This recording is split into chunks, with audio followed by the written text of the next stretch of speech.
الرحمن الرحيم. أحييكم بتحية الإسلام. السلام عليكم ورحمة الله وبركاته. Waalaikumsalam warahmatullahi wabarakatuh, Ustaz. الحمد لله رب العالمين وبه نستعين على أمور الدنيا والدين. نبينا محمد وعلى آله وصحبه أجمعين. سبحانك لا علم لنا إلا ما علمتنا إنك أنت العليم الحكيم. ربنا زدنا علما وارزقنا فهما وعملا متقبلا. اللهم افتح علينا فتوح العارفين وارزقنا فهم النبيين وإخلاص الموقنين ومرافقة الأبرار واستحقاق حقائق الإيمان والغنيمة من كل خير والسلامة من كل إثم ووجوب رحمتك وعزائم مغفرتك إنك يا مولانا سميع الدعاء. آمين يا رب العالمين. Para asatidzah rahimakumullah, alhamdulillah, puja dan puji syukur kita kepada Allah atas segala nikmat yang Allah berikan kepada kita. Semoga dengan rasa syukur ini Allah tambahkan nikmat kepada kita semua. Di antara nikmatnya adalah Allah tambahkan kita pemahaman di dalam agama ini. Dan ini adalah kunci suksesnya Al-Imam Malik rahimahullah, yang beliau katakan innama adraktul ilm bilhamdi wa syukr. Sesungguhnya aku ini mendapatkan ilmu hanya dengan dua resep. Dengan rasa syukur dan bertahmid kepada Allah Subhanahu wa taala. Maka alhamdulillah Allah Subhanahu wa taala berikan kita kesempatan lagi untuk bisa bersama menuntut ilmu, dan insya Allah kita akan melanjutkan materi kita pada pembahasan kitab Hilyatul Tilawah fi Tajwidil Quran yang dikarang oleh Dr. Rihab Muhammad Mufid Syaqaqi hafizahullah taala. Dan alhamdulillah para asatidzah rahimakumullah, insyaallah kita akan mudah-mudahan taufik dari Allah kita bisa selesaikan buku ini, walaupun eh, mungkin butuh waktu yang lumayan panjang, karena qadarullah memang kita coba memaksimalkan waktu yang ada dalam setiap pertemuan, yang minimal insya Allah 1 jam. Dan mudah-mudahan juga insya Allah Ta'ala kalau sudah agak longgar, ya kita akan bisa membahas lebih panjang. Mungkin kita akan ambil 1 jam sampai 1 jam setengah insya Allah Ta'ala. Nah, para asatidzah rahimakumullah, kemarin sebagai bentuk review kembali, murajaah, kita sempat membahas sebuah judul Kaifa wasala al-Quran al-Karim ilaina maktuban, yaitu bagaimana Al-Quran ini sampai kepada kita secara tulisan. Alhamdulillah kemarin di pertemuan yang lalu ya kita sempat membahas tentang definisi dari Al-Quranul Karim.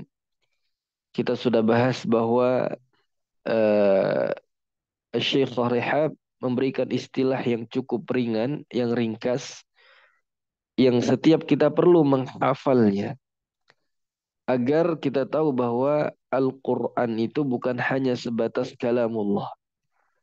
Tapi kita juga perlu tahu bahwa Al-Quran itu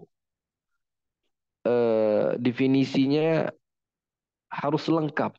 Ya, di antaranya Dr. Rehab mengatakan huwa kalamullah ta'ala al-munazzal atau al-munzalu ala nabiyyina Muhammadin sallallahu alaihi wasallam al-manqulu ilaina bit-tawatur al-muta'abbadu bitilawati al-mu'jizu bi aqsari suratin minhu al-mabdu'u bi suratil Fatihah wal mukhtatamu bi suratin Nas. Nah, ini definisi yang cukup ringkas yang disebutkan oleh beliau hafizahullah taala bahwa Al-Qur'an itu kalamullah yang diturunkan kepada Nabi kita Muhammad sallallahu alaihi wasallam, yang diriwayatkan atau dinukilkan kepada kita secara mutawatir. Membacanya merupakan ibadah yang merupakan mukjizat, sampai surat yang paling pendek dari Al-Quran yang dimulai dari surat Al-Fatihah yang ditutup dengan surat An-Nas. Nah, lalu Dr. Rehan membawakan perkataan yang definisi ini beliau sebutkan definisi dari muhadarahnya Dr. Aiman. Nah, bahwa kita ketahui bersama, ya ada yang mengatakan bahwa beliau ini adalah istrinya Dr. Aiman, hafizahumallahu taala wa nafa'a bihimal Islam wal muslimin, bahwa beliau membawakan perkataan Dr. Aiman ya di halaman ini yang paling bawah, bahwa kata Dr. Aiman, ya, di antara definisi Al-Quran huwa kalamullah ta'ala al-mu'jiz al-munazzal ala qalbi nabiyyina Muhammadin sallallahu alaihi wasallam المتعبد بتلاوته المكتوب بين دفتين المصحف المتحدى بأقصر سورة منه المنقول إلينا بالتواتر. Nah, bahwa kata Dr. Aiman di antara definisi Al-Quran, Al-Quran itu kalamullah. Ya, bukan kalam makhluk, bukan kalam malaikat Jibril, bukan kalam Nabi Muhammad, ya, atau ucapan jin, ya, atau ucapan makhluk-makhluk yang lain. Bahwa Al-Quran ini murni kalamullah. Dan ini keyakinan kita semua, i'tiqad kita. Nah, dan diturunkan dan merupakan mukjizat, ya, dan diturunkan kepada atau ke dalam hati Nabi Muhammad sallallahu alaihi wasallam. Membacanya ibadah dan dituliskan di antara dua sampul mushaf al-mutahadda bi aqsari suratin minhu, yang mana Allah menantang kepada orang-orang musyrikin, kepada orang-orang munafikin, kepada orang-orang kufar ya saat itu, dan ini Allah akan tantang hingga hari kiamat dengan surat yang paling pendek dari Al-Quranul Karim.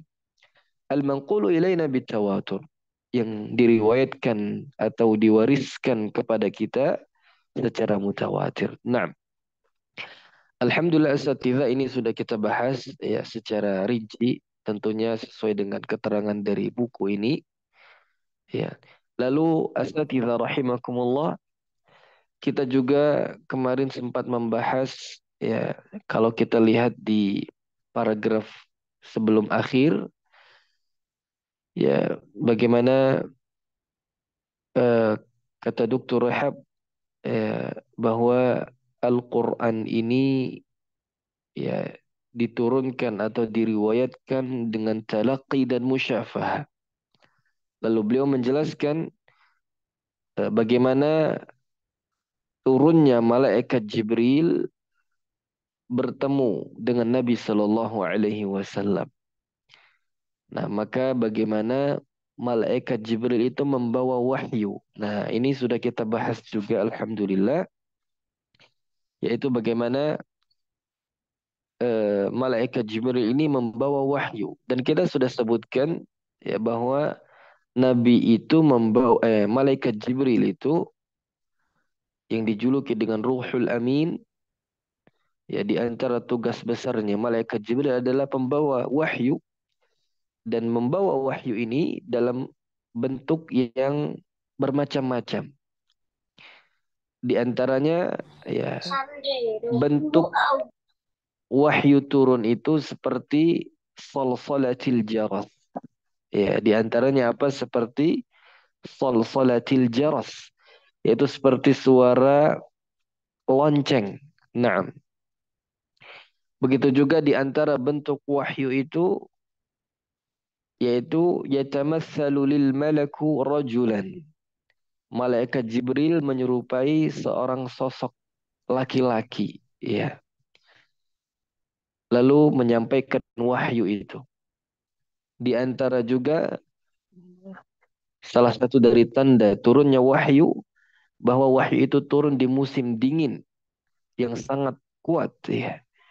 Sampai Nabi Shallallahu Alaihi Wasallam itu la yatafassadu gharaqan, araqan afwan. Sampai Nabi itu berkeringat ya di dahi beliau saking beratnya wahyu itu turun. Nah, dan ini alhamdulillah sudah kita bahas bersama. Lalu juga kita juga sebutkan kaifiyatu maji'i Jibril alaihi salam ila Nabi sallallahu alaihi wasallam inda talqinihi al-wahyi al-Qur'ani, yaitu bagaimana malaikat Jibril itu mendatangi Nabi sallallahu alaihi wasallam ketika mentalqinkan Al-Qur'an ini kepada beliau. Nah, ini sudah sempat kita bahas juga. Baik. Nah, para asatidzah rahimakumullah, ya kita akan melanjutkan insyaallah ke poin yang berikutnya, masih pada bab yang sama, yaitu kaifa wasala al-Quran ilaina maktuban, yaitu bagaimana Al-Quran ini sampai kepada kita secara tulisan. Maka Dr. Rehab hafizahullah taala menjelaskan, ya kita akan mulai membacakan qala al-muallif rahimahullahu taala wa nafa'ana bi'ulumiha fid darain amin. كيفية تبليغ النبي صلى الله عليه وسلم للقرآن الكريم, yaitu tata cara atau bagaimana cara Nabi Shallallahu Alaihi Wasallam ini menyampaikan Al-Quran kepada umat ini. Jadi dalam bentuk apa Nabi Shallallahu Alaihi Wasallam ini menyampaikan Al-Quran? Laqad ballagha Rasuluna sallallahu alaihi wasallam Al-Quran Al-Karim bitariqain. Ya, insyaallah para pengkaji Quran dan juga para pengkaji qiraat uh, insyaallah tidak asing dengan sejarah ini dan penjelasan seperti ini. Nah, bahwa Nabi Shallallahu Alaihi Wasallam itu menyampaikan Al-Quran itu dalam atau dengan dua cara. At-tariqul ula maktuban. Cara yang pertama secara tulisan atau mudawwanan. Ya. At-tariqus tsaniyah, ya. Kemudian cara yang kedua mantuqan atau yang dikenal dengan an-naqlus sauti, yaitu secara pelafalan, ucapan. Jadi para asatidzah rahimakumullah, Al-Quran ini ya tidak mungkin sampai kepada kita kecuali karena ada sebab dan ada periwayatan ya. Dan inilah di antara kemuliaan Islam, bagaimana Rasul kita Shallallahu Alaihi Wasallam, atau kalau kita melihat bagaimana literasi keilmuan Islam, semuanya itu ada sanatnya, ada silsilahnya. Nah, dan ini tersampaikan kepada kita secara terstruktur gitu, terkodifikasi dengan baik, yang dijaga oleh para ulama kita. Jadi Al-Quran ini sampai kepada kita dengan dua cara ini, maktuban, mantuqan. Ya, secara penulisan ada riwayatnya, ada sanatnya, ya ada sejarahnya, maupun secara mantuqan, secara pelafalan. Ya, atau yang kita kenal dengan sanadisasi Al-Quran. Dan ini semuanya sampai kepada kita secara mutawatir. Makanya di antara tafsir firman Allah Azza wa Jal surat Al-Hijr itu, inna nahnu nazzalna dzikra wa inna lahu lahafizun. Di antara bentuk penjagaan Allah terhadap Al-Quran itu dalam tiga hal atau tiga aspek. Yang pertama dari sisi pelafalan, Allah jaga itu. Lalu dari sisi penulisan, ya Allah jaga. Bagaimana Al-Quran itu jangan sampai adanya tahrif, penyimpangan, tabdil, ya, perubahan. Lalu juga Allah Subhanahu wa taala menjaga Quran ini dengan maknanya. Ya. Jadi sampai tentang pemahaman Al-Quran pun itu Allah jaga dengan para ulama kita. Makanya mereka ini adalah pewaris Nabi Shallallahu Alaihi Wasallam. Ya, para ulama itu hum warathatul anbiya, yaitu pewaris para nabi. Yang mana para nabi kita tidak mewariskan apapun kecuali apa? Kecuali ilmu. Nah, dan ini atas hikmah Allah Subhanahu wa taala bahwa Al-Qur'an ini terjaga dalam segala aspeknya. Dari pemahamannya. Bagaimana kita tahu ya, mengkaji Quran, mengkaji hadis itu ada kaedahnya. Memahami suatu hadis, memahami suatu ayat atau istinbat pada suatu dalil, ini semuanya apa? Ada kaedahnya, ada ilmunya. Nah, maka kita kenal dengan ilmu usul fiqh, ilmu mustalahil hadis, ya.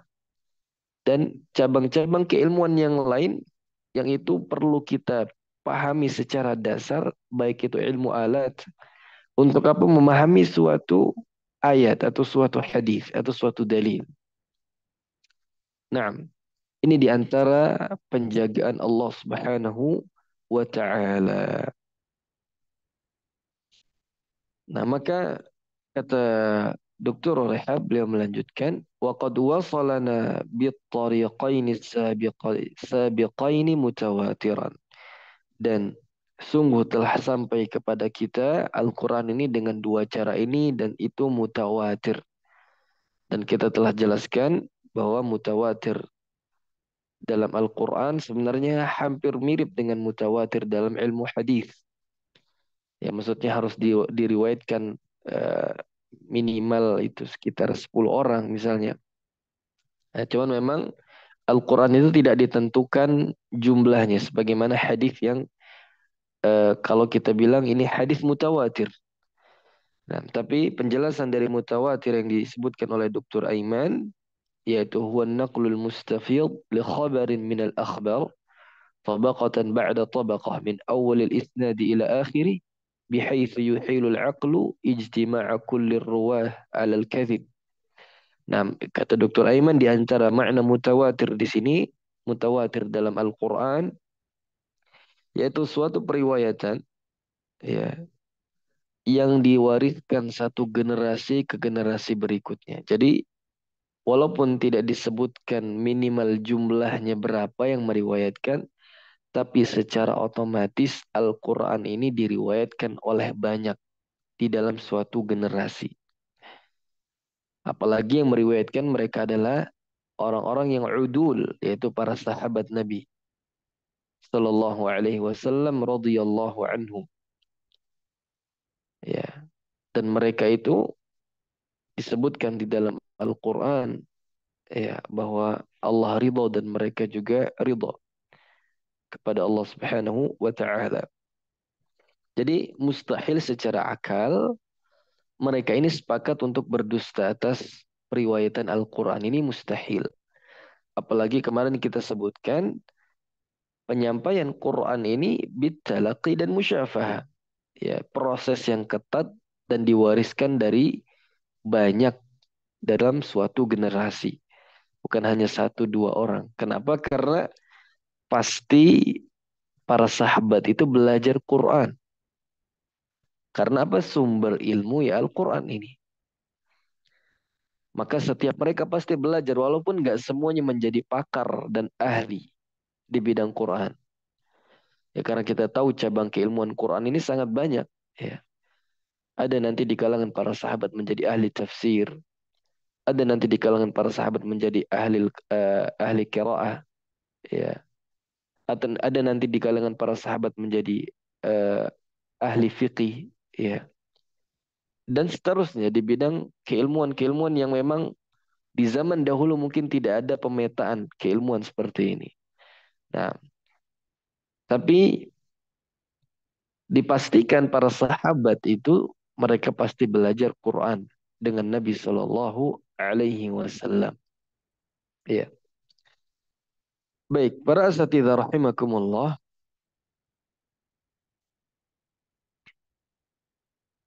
kita mulai di al-marhalatul ula.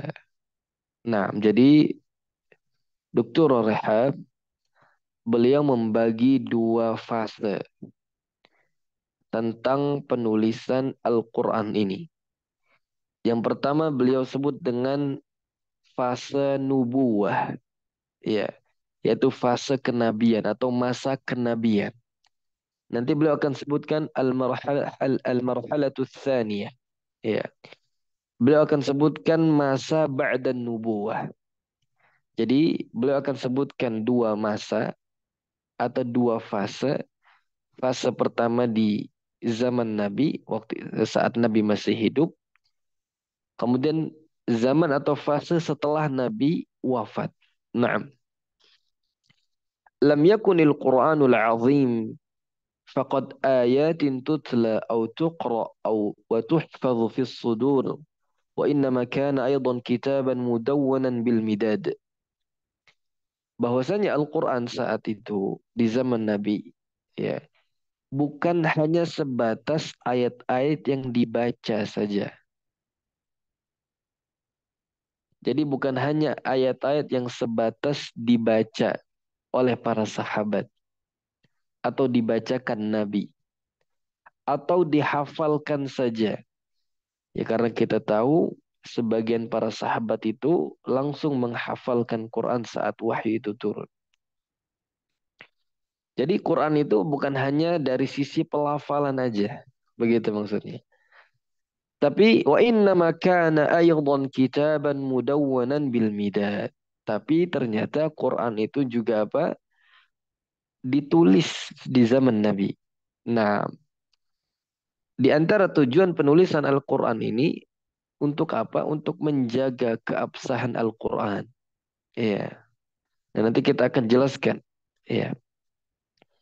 Kenapa demikian para asatidzah rahimakumullah? Jadi ternyata Al-Quran itu diambil dari tiga aspek. Yang pertama, pelafalan, maksudnya yang dibaca, lalu yang dihafal, lalu yang ditulis. Nah, jadi bagaimana Allah menjaga Quran ini dari zaman Nabi, yaitu bagaimana ayat ini terus dibaca, lalu dihafalkan, ya, oleh sebagian para sahabat, dan juga di antara bentuk penjagaan ini agar Quran itu nggak hilang, itu ditulis gitu.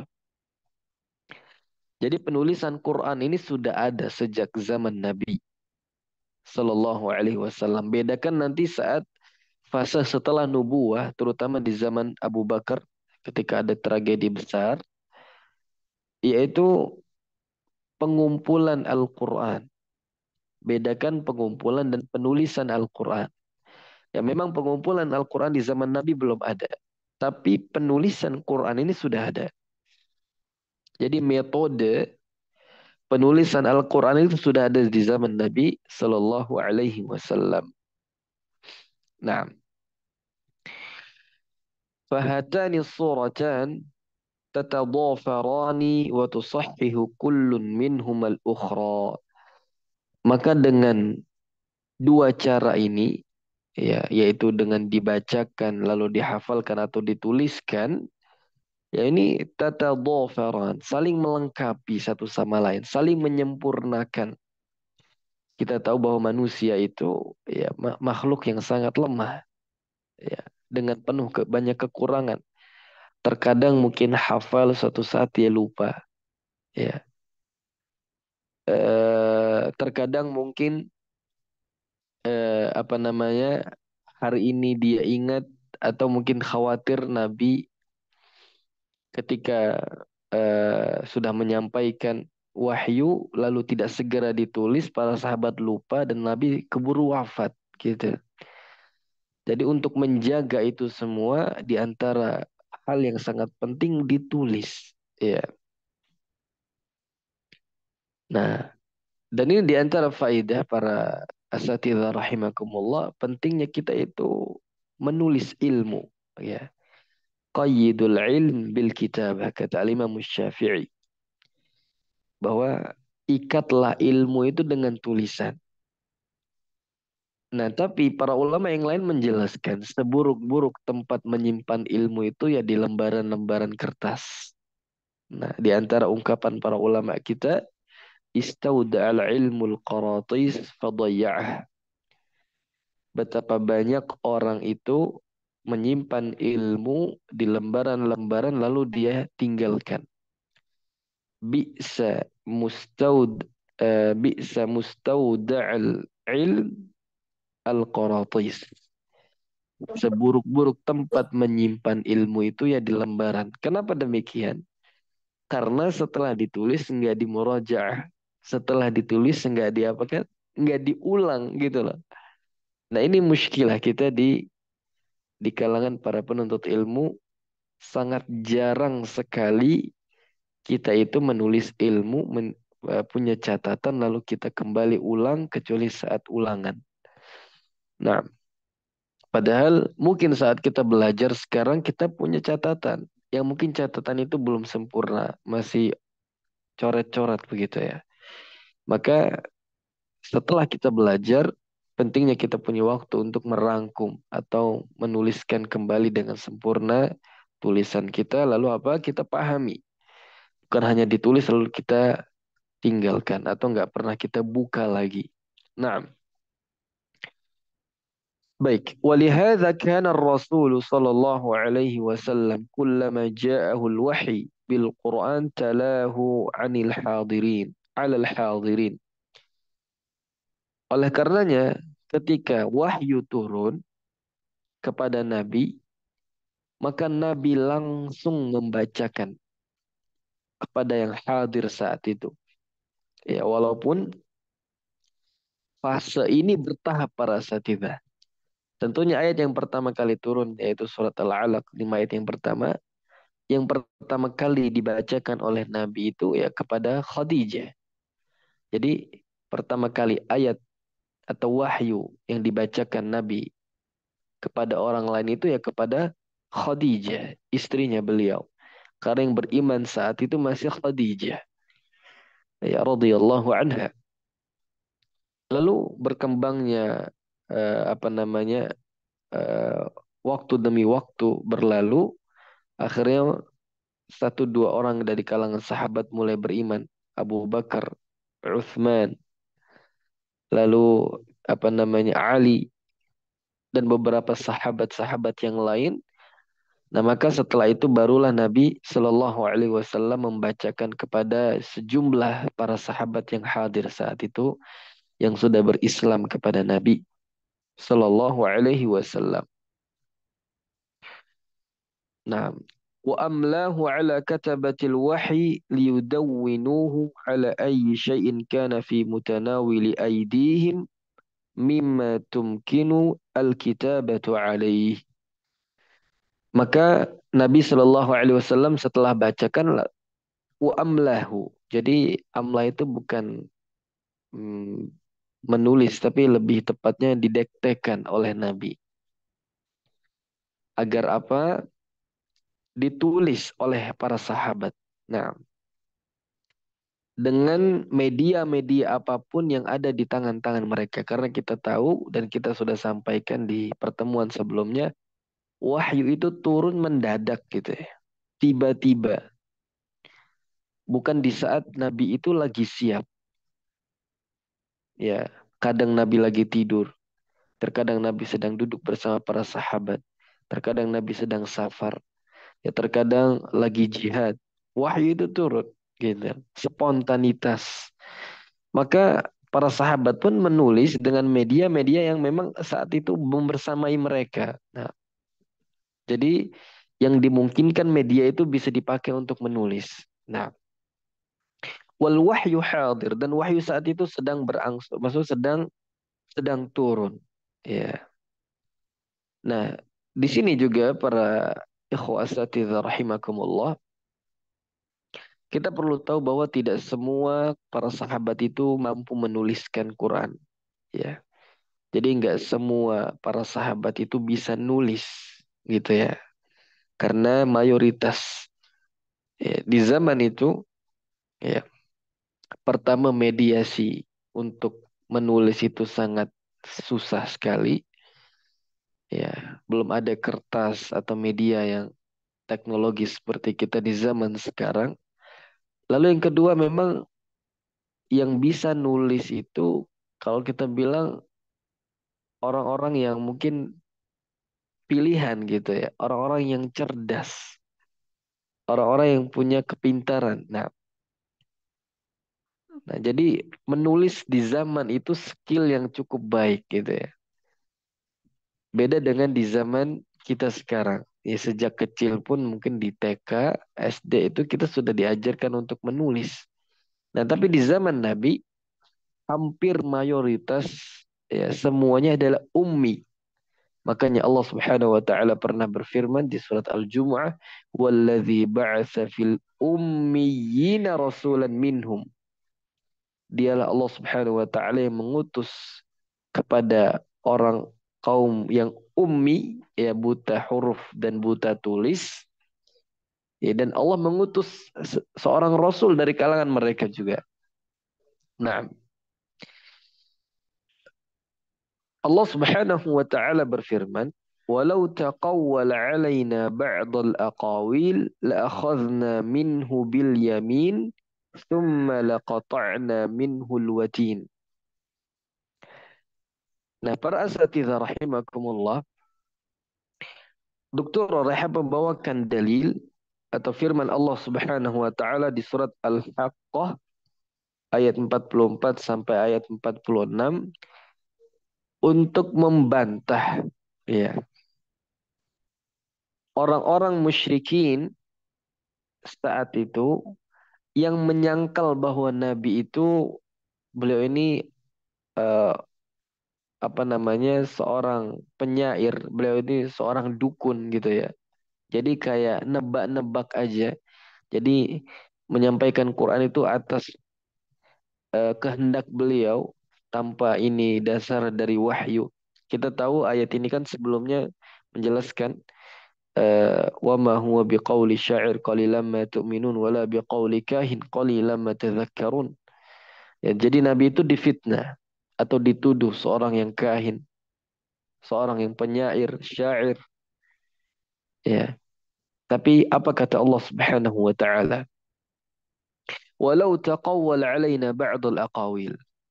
Kalaulah Nabi itu ya apa namanya berusaha merubah Al-Quran ini ya la akhadna minhu bil yamin, ya maka kami akan maksudnya kami akan potong tangan beliau, tangan kanannya Nabi Shallallahu Alaihi Wasallam.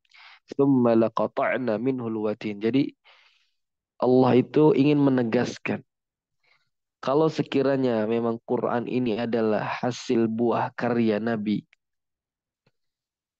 ya atau kalau sekiranya wahyu ini dirubah oleh Nabi, maka Allah itu memberikan penegasan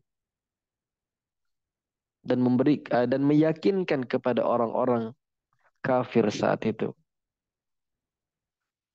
bahwa kalau sekiranya Nabi itu bisa merubah Quran, ya maka Allah yang akan apa em, memotong tangannya gitu. Kita tahu tangan kanan itu dipakai untuk penulis. Nah, maka dari dalil ini Dr. Rehab mengatakan ailama na'nahu minal kitabah. Maka kami yang akan apa namanya menghentikan Nabi Shallallahu Alaihi Wasallam untuk merubah Quran itu. Li'annal yamin adatul kitabah. Karena tangan kanan itu yang sering kita pakai untuk menulis. Walaupun memang ada yang kidal gitu ya. Fahadha yadullu ala anna nassal Qur'ani mahrusun min waqti nuzulihi minas sama. Ini dalil menunjukkan bahwa Al-Quran ini mahfuz, terjaga ketika wahyu itu diturunkan dari langit. Jadi saat wahyu itu turun, Nabi spontan itu membacakan dan mendiktekan kepada para sahabat. Akhirnya Nabi dituduh, wah ini asbun gitu ya, asal bunyi aja. Bahwa akhirnya mereka menyangka ini penyihir ini apa namanya orang gila ini. Ya, la sahirun au majnun di ayat yang lain. Atau ini apa namanya penyair gitu. Ini bukan Quran ini. Maka kata Allah, kalau sekiranya pun Nabi itu ingin merubah Quran, maka Allah yang akan bertindak langsung untuk menahan Nabi Shallallahu Alaihi Wasallam melakukan hal itu. Maka ini di antara ayat-ayat yang membuat Nabi Shallallahu Alaihi Wasallam itu sedih ya. Ini selain ancaman, ya, ini juga penegasan dari Allah Subhanahu wa Ta'ala. Baik, kita lanjutkan. Nah, waqad yaqulu qail. Nah, ini orang-orang orientalis berkata. Jadi orang-orang orientalis ini mereka suka mencari celah ya. Kalau misalnya ada orang yang mengatakan, Inna Muhammadan kana ummiyan la ya'riful qira'ata walal kitabah. Sesungguhnya Muhammad itu kan seorang yang ummi, yang nggak tahu membaca dan tidak tahu menulis. Ya. Dan sebenarnya kita juga nggak boleh mengatakan bahwa Nabi itu, kita nggak boleh memanggil Nabi Muhammad itu dengan hanya sebuah nama saja Muhammad. Ya ini di antara su'ul adab terhadap Nabi Shallallahu Alaihi Wasallam. Eh, Maka kita perlu menambahkan lafal Nabi atau Rasul Shallallahu Alaihi Wasallam atau Rasulullah. Nah, jadi nggak boleh kita menyebutkan hanya dengan nama saja. Berkata Muhammad misalnya. Maka ini di antara adab yang buruk ya untuk Nabi Shallallahu Alaihi Wasallam. Yang benar adalah berkata Nabi Muhammad, berkata Rasulullah Shallallahu Alaihi Wasallam. Nah, maka ada orang-orang yang mengatakan kalau misalnya ada yang bilang kan Nabi Muhammad ini kan ummi, ya nggak bisa baca, nggak bisa nulis. Lalu gimana wahyu itu sampai kepada beliau, gitu lah. Penakul, maka argumentasi kita gimana? Walakinna Jibril alaihi salam hadirun wa mawjudun. Ya. Yang pertama alasannya atau argumentasi kita, bukankah malaikat Jibril saat itu beliau hadir dan ada di sisi Nabi? Kalau misalnya Nabi itu merubah atau mengada-ngada, ya, jadi sembarang ucap gitu sampai dikatakan orang yang gila, ya, bukankah malaikat Jibril itu kan sedang bersama Nabi? Ini yang pertama. ثم أليس رسول الله صلى الله عليه وسلم مبلغا عن ربه. Lalu bukankah Nabi kita itu adalah muballigh, yaitu penyampai wahyu yang dipilih dari Allah, yang dipilih oleh Allah Subhanahu wa taala. Bukankah Nabi itu penyampai wahyu dari apa namanya? Dari Allah Subhanahu wa taala. Kalau anna katiban baddala kalimatan bi ukhra hal sayatrukuhu Allah azza wa jal wa hal sayatrukuhu Jibril alaihi salam. Kalau sekiranya ya ini soalnya terjadi eh, fitnah ya atau ungkapan dari orang-orang yang membenci Islam atau ingin merusak keimanan seorang muslim dengan beranggapan bahwa Quran yang ini yang sampai kepada kita ini bukan wahyu, bukan kalamullah ya. Dan mereka menyangkal bahwa nabi kita itu ummi, betul seorang yang ummi. Sejarah mencatat demikian. Tapi kalau sekiranya Al-Quran ini diganti atau dirubah oleh Nabi kita. Apakah Allah itu akan meninggalkan atau membiarkan Nabi demikian? Ya. Atau misalnya apakah malaikat Jibril membiarkan Nabi atau meninggalkan Nabi begitu saja? Ya. Walau kana Nabi Muhammad sallallahu alaihi wasallam ummiyan min jihatil bashar fahuwa laysa ummiyan min jihati ta'limillah ta'ala lah. Kalau misalnya secara hakikat manusiawi Nabi itu adalah orang yang ummi, bukankah Nabi itu bisa saja bukan orang yang ummi dari pengajaran Allah Subhanahu wa taala. Gampang bagi Allah, mudah bagi Allah Subhanahu wa taala. Ya, bukankah Allah berkehendak sesuai dengan keinginannya? Innallaha ala kulli syai'in qadir. Ya, sesungguhnya Allah itu sesuai dengan kehendaknya. Ya, jadi Allah Subhanahu wa taala berfirman, "Wa 'allamaka ma lam takun ta'lam wa kana fadlullahi 'alaika 'azima." Di antara dalilnya apa? Allah berfirman dan dialah Allah Subhanahu wa taala yang mengajarkanmu dari sesuatu yang tidak engkau ketahui. Ya, dan itu merupakan karunia Allah kepadamu yang sangat agung. Ya. Jadi para asatidzah rahimakumullah, di antara hikmah Allah Subhanahu wa taala, Allah memilih para nabi itu tentunya dari orang-orang yang amin, yang terpercaya. Ya, kita tahu secara manusiawi para nabi itu di antara para nabi Allah juluki mereka dengan di antaranya misalnya Nabi Ibrahim, ya innahu kana siddiqan nabiyya, orang yang sangat jujur. Begitu juga Allah sebutkan eh, Nabi Ismail, innahu kana sadiqal wa'd. Sesungguhnya Nabi Ismail itu adalah orang yang jujur dan tepat janji gitu. Atau Allah sebutkan Nabi Idris, innahu kana siddiqan nabiyya.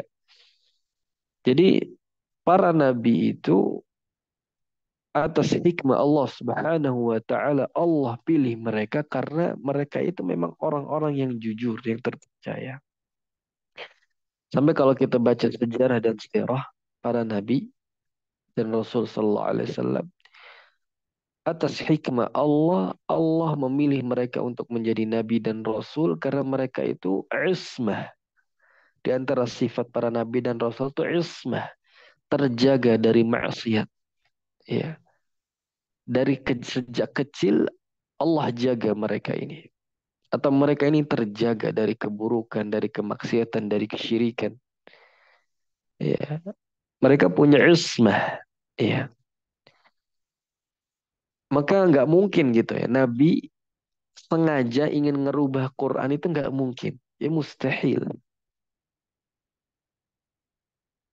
Bukankah Nabi itu dijuluki Al-Amin?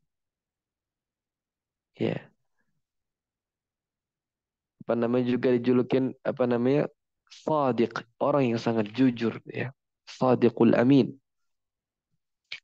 Nah, jadi ini di antara bantahan argumentasi kita terhadap mereka yang mengatakan Al-Quran ini sudah dirubah. Bukankah Nabi itu ummi? Ya gimana mau nulis, gimana mau membaca? Ya, bagaimana ingin mendapatkan atau menerima wahyu? Sedangkan seorang yang ummi gitu lah. Nah, dan juga eh, di antara firman Allah Subhanahu wa taala, ya, di antara pembeda antara kita dengan para nabi itu ya bedanya kalau mereka itu manusia yang diwahyukan sebagaimana Allah firmankan qul innama ana basyarum mislukum yuha ilai, ya nabi itu juga manusia, nabi dan rasul itu juga manusia, mereka juga makan, mereka juga minum, mereka berkeluarga, mereka punya apa namanya punya kebutuhan terhadap hajat, mereka ada transaksi, ada muamalah di antara mereka dengan orang-orang yang lain. dengan masyarakat, dengan kaumnya, ya. Tapi apa bedanya kita dengan Nabi dan Rasul itu apa? Yuha ilai, ya, bahwa mereka itu diwahyukan, diberikan wahyu oleh Allah Subhanahu wa taala. Di antara dalil yang lain yang dibawakan oleh Dr. Rahab, laqad manna Allahu 'alal mu'minina idz ba'atsa fihim rasulan minhum rasulan min anfusihim yatlu 'alaihim ayatihi wa yuzakkihim wa yu'allimuhumul kitaba wal hikmah. Yaitu sungguh telah Allah anugerahkan kepada orang-orang mukminin dengan diutusnya kepada mereka seorang rasul dari kalangan mereka, yaitu mereka membacakan ayat-ayat dan mereka wa yuzakkihim wa yu'allimuhumul kitab, dan para rasul ini mentazkiyah mereka dan mengajarkan mereka Al-Quran dan hikmah, yaitu hadis. Famin qawlihi wa yu'allimuhumul kitab, dan di antara maksud dari yaitu Rasul itu mengajarkan kepada mereka Al-Quran, yadullu ala annahu fi maqami tablighi yu'allim lianna Jibril alaihissalam hadir fi dhalikal waqt. Menunjukkan bahwa Nabi itu kedudukannya adalah sebagai penyampai, ya, dan mengajarkan kepada manusia, kepada para sahabat. Nah, jadi Nabi itu hanya penyampai wahyu saja. Ya. Nah, فإذا انفض المجلس وقام رسول صلى الله عليه وسلم كان راضيا عن تلك القطع التي كتبت بين يديه صلى الله عليه وسلم، فأقل ما يقال فيها إنها سنة تقريرية، بمعنى أنه أقرهم عليها.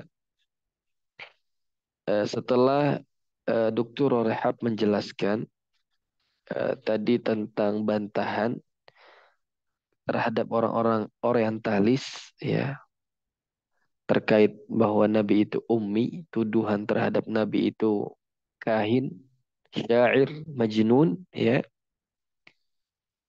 Nah, maka Dr. Rehab melanjutkan, ya, ini di paragraf terakhir ini, ya, sebelum kita masuk ke al-marhalatus tsaniyah, beliau ingin menjelaskan, maka setelah dituliskan oleh para sahabat, ya, yang kita sebutkan tadi, yang menuliskan ini tidak banyak, ya, hanya orang-orang yang diberikan kemampuan oleh Allah Subhanahu wa taala untuk menulis, ya, di antaranya adalah sahabat Zaid bin Thabit, ya. Maka setelah mereka menulis, maka Nabi Shallallahu Alaihi Wasallam berdiri, ya, dan meridhoi apa yang telah dituliskan dari potongan-potongan ayat saat itu yang dituliskan di sisi beliau. Jadi setelah selesai menulis, lalu terkadang Nabi memerintahkan untuk Zaid untuk membaca, ya, kalau misalnya sekiranya ada yang perlu dikoreksi, nah, atau ada kesalahan penulisan, maka dibenarkan langsung di saat itu juga. Setelah itu Nabi memerintahkan kepada Zaid untuk apa? Untuk menyampaikan ini kepada manusia. Atau terkadang Zaid langsung eh, menemui orang-orang saat itu dan menyampaikan Al-Quran ini. Nah, maka di antara bentuk ridhonya Nabi terhadap apa yang dituliskan oleh para sahabat, yes, minimalnya itu beliau diam gitu, ya. Diamnya beliau itu maksudnya berarti di situ tidak ada catatan atau tidak ada kesalahan lagi, ya. Nah, baik. Kita lanjutkan di marhalah yang berikutnya. Maka Dr. Reha mengatakan wahakadza bada'at kitabatul Qur'anil Karim fi marhalatihi al-ula. Beginilah proses awal penulisan Al-Quran itu di fase nubuwah. Nah, Kita masuk di fase yang berikutnya, al-marhalatu tsaniyah. Hadathat fi zaman Sayyidina Abi Bakr Siddiq radhiyallahu anhu, فبعد أن تولى أبو بكر رضي الله عنه خلافة المسلمين واضطر إلى محاربة المرتدين واستشهد في هذه المعارك di sini sebenarnya jumhuriyah min huffazil Quran ya. Naam. Atau jamhiratun min huffazil Quran. Nah, para asatidzah rahimakumullah, setelah fase nubuwah, ya, begitulah prosesi Al-Quran itu dituliskan di zaman Nabi. Jadi wahyu turun, langsung Nabi bacakan, didektekan, lalu para sahabat menuliskan itu dengan media mediasi yang ada, ya di antara dengan pelepah kurma, dengan tulang belulang, atau dengan batu-batu yang tipis yang diukirkan oleh mereka. Dan ini semuanya masih ada ya, masih tersimpan beberapa bentuk potret tulisan-tulisan zaman dulu ya. Nah, dan ini masuk dalam apa namanya seperti sejarah ya, bagaimana penulisan Al-Quran ini. Nah, dari zaman ke zaman. Lalu setelah itu ya para sahabat mencoba untuk membacakan di hadapan Nabi. Ya, Nabi kemudian mengoreksi apa yang mereka tulis walaupun masih dalam bentuk al-qita' ya atau qita'ah. Jadi masih potongan-potongan, bukan satu ayat yang urut gitu atau utuh satu surat, tidak. Karena kita tahu bahwa Allah menurunkan Al-Quran ini ya menyesuaikan kebutuhan atau kejadian yang ada. Dan tidak semua ayat yang turun itu semuanya ada asbabun nuzulnya. Ya. Jadi nggak semua ayat itu turun karena ada sebab tertentu. Terkadang mungkin Allah turunkan karena ada kebutuhan Nabi Shallallahu Alaihi Wasallam. Nah, baik. Kita masuk pada marhalatus tsaniyah. Dimulai di zaman Abu Bakar. Ya. Dimulai dari khalifah pertama. Yaitu di zaman Abu Bakar As-Siddiq.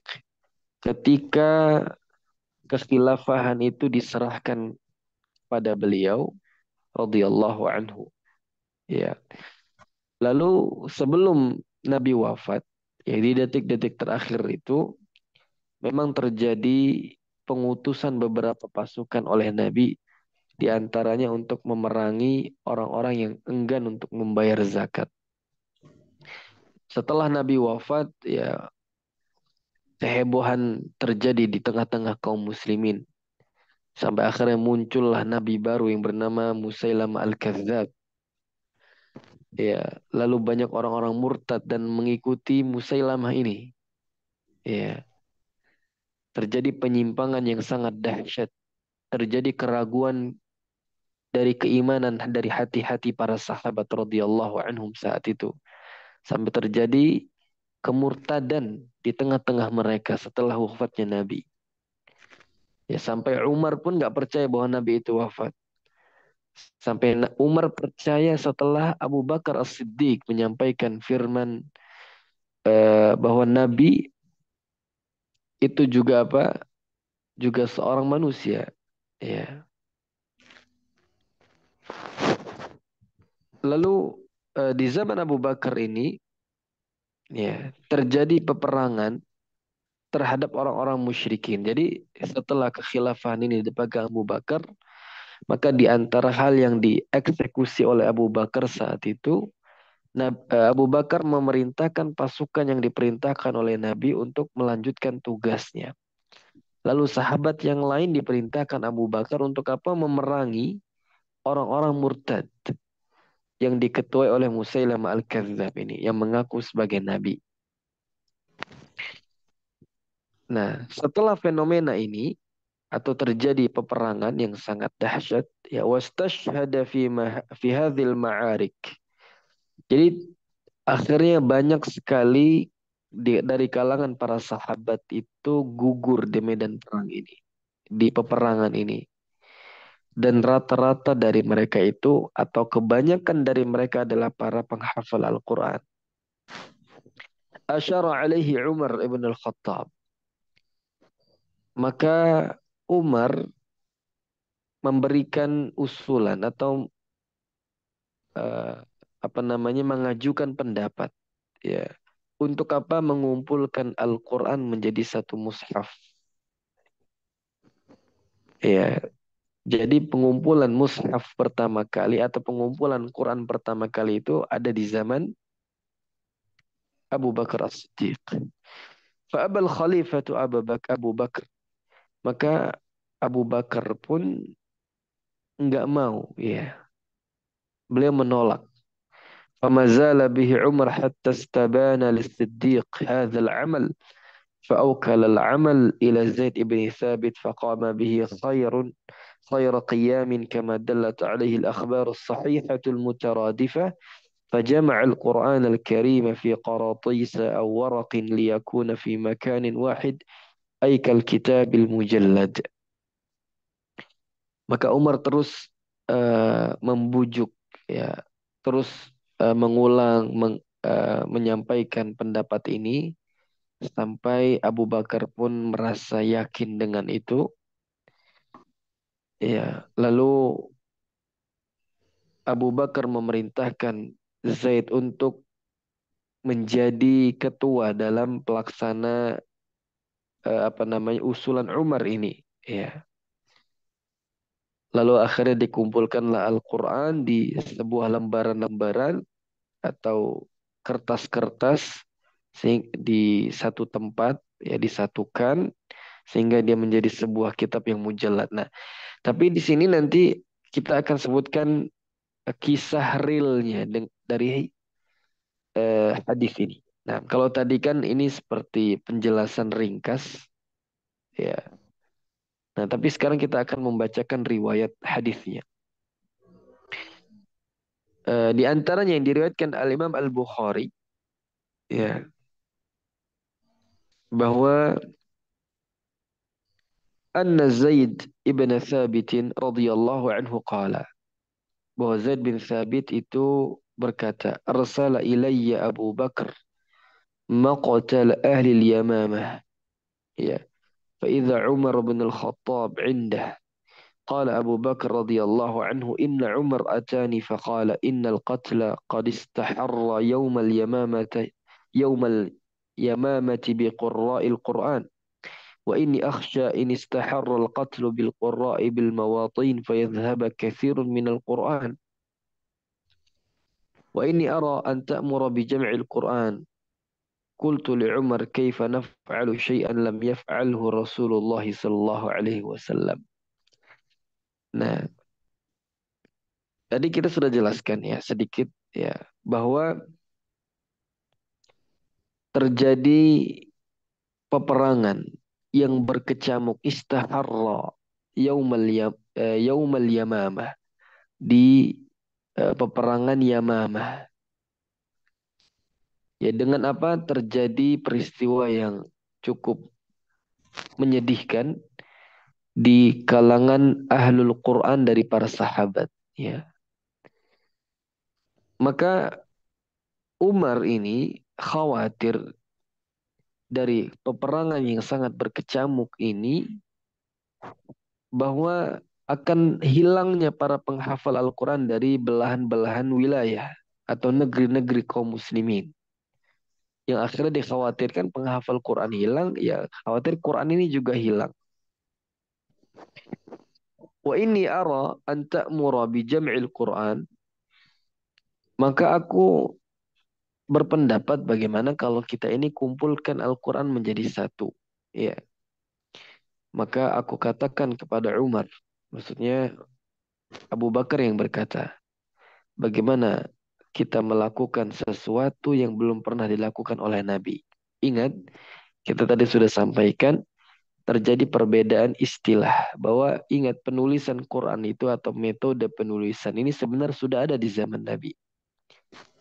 Cuman Umar ini hanya berpendapat saja gimana tulisan-tulisan yang ada ini dikumpulkan.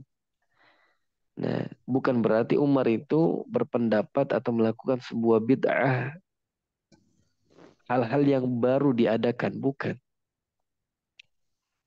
Tapi Umar ini hanya berinisiatif bagaimana Quran yang sudah ditulis di zaman Nabi itu kita kumpulkan jadi satu aja gitu lah.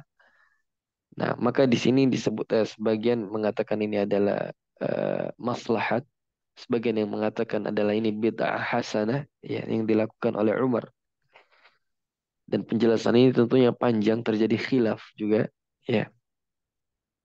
Ala kulli hal asatidzah rahimakumullah, bahwa Umar ini ingin bagaimana Quran yang sudah dituliskan di beberapa para sahabat yang disimpan oleh mereka itu dikumpulkan jadi satu. Kenapa? Karena kekhawatiran Umar dengan para penghafal ini yang mulai berguguran di peperangan Yamamah. Qala Umar, "Hadza wallahi khair."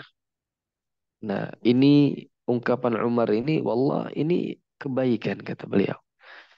Falam yazal Umar yuraji'uni hatta syarah Allah sadri lidzalik.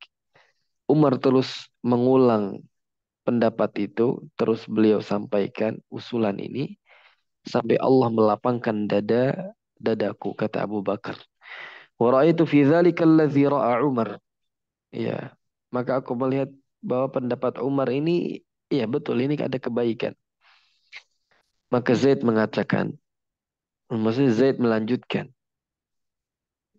Qala Abu Bakar, maka Abu Bakar pun berkata kepada Zaid, innaka rajulun syabun aqilun la nattahimuka wa qad kunta taktubul wahya li Rasulih sallallahu alaihi wasallam. Maka Abu Bakar ini berinisiatif untuk menyuruh Zaid melakukan ini. Dengan beliau memuji bahwa engkau ini adalah orang yang berakal, maksudnya orang yang menjadi penulis wahyu di zaman Nabi sallallahu alaihi wasallam. Fatattabi'il Qur'ana fajma'hu. Ya, maka Abu Bakar terus menyuruh untuk kepada Zaid untuk mengumpulkan Quran ini. Wallahi law kallafuni naqala jabal من الجبال ما كان أثقل علي مما أمرني به من جمع القرآن. Demi Allah kata Zaid, beban yang engkau bebankan kepadaku ini, ya, kalau sekiranya aku diperintahkan untuk memindahkan satu gunung atau suatu gunung, maka justru apa yang engkau bebankan kepadaku ini jauh lebih berat, ya, yaitu untuk mengumpulkan Quran ini. Jadi menurut Zaid, memindahkan gunung itu jauh lebih ringan daripada melakukan amalan yang belum pernah dilakukan oleh Nabi Shallallahu Alaihi Wasallam untuk apa mengumpulkan Quran ini. Ini di antara kekhawatiran para sahabat, ya, untuk melakukan amalan bid'ah, ya, yang belum pernah dilakukan oleh Nabi Shallallahu Alaihi Wasallam. Walaupun kata Umar sekali lagi, ini hanya mengumpulkan dari tulisan yang sudah ada di disimpan oleh para sahabat. Nah, jadi bukan betul-betul yang mungkin misalnya di zaman Nabi belum ada ditulis lalu ditulis gitu di zaman Abu Bakar bukan, tapi hanya untuk dikumpulkan. Qultu kaifa taf'aluna syai'an lam yaf'alhu Rasulullah sallallahu alaihi wasallam. Maka Zaid pun mengatakan hal yang sama. Bagaimana engkau atau kalian ini melakukan? Maksudnya beliau ini berkomentar atas pendapat Umar dan Abu Bakar. Ya, bagaimana kalian ini melakukan sesuatu yang belum dilakukan oleh Nabi Sallallahu Alaihi Wasallam? Faqala Abu Bakar, huwa wallahi khair. Maka Abu Bakar mengatakan hal yang sama sebagaimana Umar katakan. Ini kebaikan yang besar. Falam yazal Abu Bakar yuraji'uni hatta syarah Allah sadri lilladhi syarah lahu sadra Abi Bakar wa Umar radhiyallahu anhuma. Maka Abu Bakar terus meminta apa namanya Zaid untuk melakukan ini sampai Allah melapangkan dada Zaid. sebagaimana Allah lapangkan hati Umar dan hati Abu Bakar. Maka akhirnya Zaid memulai untuk mengumpulkan Quran ini minal usubi wal likhafi wa sudurir rijal. Beliau mengumpulkan Quran ini dari pertama dari usub. Usub itu dari di sini disebutkan jaridun nakhl. Jadi kayak pelepah kurma gitu. Jadi tulisan yang dikumpulkan oleh para sahabat dari pelepah kurma itu dikumpulkan oleh Zaid. Wal likhaf. Kemudian dari bebatuan yang tipis yang diukirkan di situ Quran dikumpulkan juga oleh Zaid. Lalu Zaid juga mengumpulkan para penghafal Quran. Nah, jadi selain media yang disimpan dalam bentuk tulisan itu, Zaid juga mengumpulkan para penghafal Quran. فأعلن زيد بن ثابت بين الناس بأمر من الخليفة أبي بكر الصديق رضي الله عنه مكا عنهما أن من كان عنده شيء من القرآن الذي كتب بين يدي رسول الله صلى الله عليه وسلم فليأتيني به ويأتي معه بشاهدين يشهدان أن هذه القطعة كتبت بين يدي رسول الله صلى الله عليه وسلم. Maka para asatidzah rahimakumullah, lalu Zaid pun mengumumkan ini kepada manusia, menyampaikan perintah Abu Bakar ini dengan metode yang beliau lakukan ini cukup ketat ya. Yaitu siapapun yang punya tulisan dari Al-Quran untuk dia datangkan tulisan itu, tapi dengan catatan harus membawa dua saksi. Bahwa dua saksi ini bersaksi atas potongan ini memang betul-betul dituliskan saat itu bersama Nabi Shallallahu Alaihi Wasallam. Nah, وسار زيد بن ثابت على هذه المنهج الدقيق في جمع الصحف فجمع القرآن المكتوب كله إلى آيتين اثنتين كانتا عند الصحابي الجليل أبي خزيمة بن ثابت وقد أخذهما زيد بن ثابت بشهادة رسول الله صلى الله عليه وسلم للصحابة الجليل خزيمة بن ثابت حيث جعل شهادته بشهادة رجلين حين قال صلى الله عليه وسلم فيه من شهد له خزيمة أو عليه فحسبه. Maka dengan metode seperti inilah yang dilakukan oleh Zaid saat itu. Inilah manhaj, metodologi pengumpulan Quran di zaman Abu Bakar yang dilakukan oleh Zaid. Ya. Maka akhirnya setelah semua Quran itu terkumpul, ternyata ada dua ayat yang tercecer. Ya, ternyata dua ayat ini dihafal oleh seorang sahabat yang mulia, yaitu Khuzaimah ibn Thabit. Nah, ini ada kisah menarik sebenarnya, tapi insya Allah kita bahas di pertemuan berikutnya. Tapi intinya anak akan coba sampaikan sampai paragraf yang tentang kisah Khuzaimah ini. Waqad akhadhahuma Zaid ibn Thabit bi syahadati Rasul sallallahu alaihi wasallam. Nah, menariknya para asatidzah, kan Zaid memberikan ketentuan, syarat. Kalau ingin membawakan ayat, harus bawa dua saksi. Tapi ternyata bedanya ketika Khuzaimah membawa dua ayat yang tercecer ini, maka Zaid itu nggak perlu datangkan dua saksi untuk sahabat Khuzaimah ini. Kenapa? Karena persaksian Khuzaimah ini sudah cukup. Karena apa? Nabi mengatakan persaksian Khuzaimah ini, persaksian dia sendiri seperti dua persaksian orang.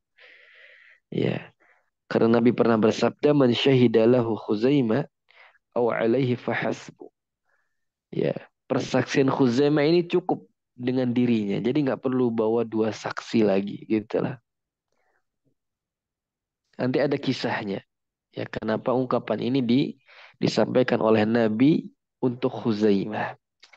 Nah, dua ayat itu wal ayatan illatan kanata indahu huma al-ula qawluhu ta'ala في سورة التوبة لقد جاءكم إلى آخر الآية. والثانية قوله تعالى في الأحزاب من المؤمنين رجال إلى آخر الآية. Nah, lalu para asatidzah rahimakumullah, ternyata dua ayat yang tercecer itu yang dibawa oleh Khuzaimah. Yang pertama akhir surat At-Taubah, yang kedua yaitu surat Al-Ahzab ayat yang ke-23 ya. Nah, minal mu'minina rijalun sadaqu ma'ahadullah alaih ila akhiril ayat. Nah, insya Allah kita cukupkan asatidzah rahimakumullah pertemuan kita di pembahasan kali ini. Eh, insya Allah nanti di pertemuan berikutnya kita akan ceritakan kisah Khuzaimah yang mendapatkan keutamaan satu persaksiannya seperti dua persaksian orang gitu ya. Dan insya Allah nanti akan kita bahas bersama biiznillahi ta'ala. Dan kita akan lanjutkan insya Allah di pertemuan berikutnya. Dan insya Allah mudah-mudahan ya kita bisa selesaikan di bab ini ya. Tapi ini masih panjang ya. Lalu setelah itu baru kita masuk pada bab yang kedua, keutamaan membaca Al-Quranul Karim. Nah, jadi kita ini masih bicara bentuk periwayatan Quran ini, baik secara tulisan ataupun secara pelafalan. Ini masih bicara sejarah ya. Nah, dan dari sejarah ini nanti kita akan paham tentang eh, sedikit pembukaan ilmu qiraat ya, tentang qiraatus sab'ah ya. Nanti ada sejarahnya yang ini bermula dari sejarah ini insyaallah. Baik, mungkin itu yang dapat Anda sampaikan insyaallah. Kurang lebihnya Anda minta maaf. Asatidz rahimakumullah wallahu taala alam. Insyaallah bagi yang ingin bertanya, mungkin kita buka sesi pertanyaan di grup insyaallah di grup kita. Kalau ada yang bisa Anda jawab, nanti Anda jawab. Kalau tidak, wallahu taala alam. Mungkin tidak dapat Anda sampaikan. Wassalamualaikum warahmatullahi Muhammadin wa ala alihi wasahbihi ajma'in. آه، سبحانك اللهم وبحمدك نشهد أن لا إله Syukur إلا أنت anta نستغفرك astaghfiruka wa atubu ilaik. ونتوب إليك. أخي Syukran Ustaz. الكرام. نعم آمين وإياكم. Jazakumullah Syukran khairan. Ustaz. آمين وإياكم. السلام عليكم ورحمة الله وبركاته. Waalaikumsalam warahmatullahi wabarakatuh. Oh, Abu Ziyad namanya Fitri. بارك الله فيكم. Silakan Taufiq wal tafadhalu yang ingin Ustaz. keluar. Nah. Nah, bismillah.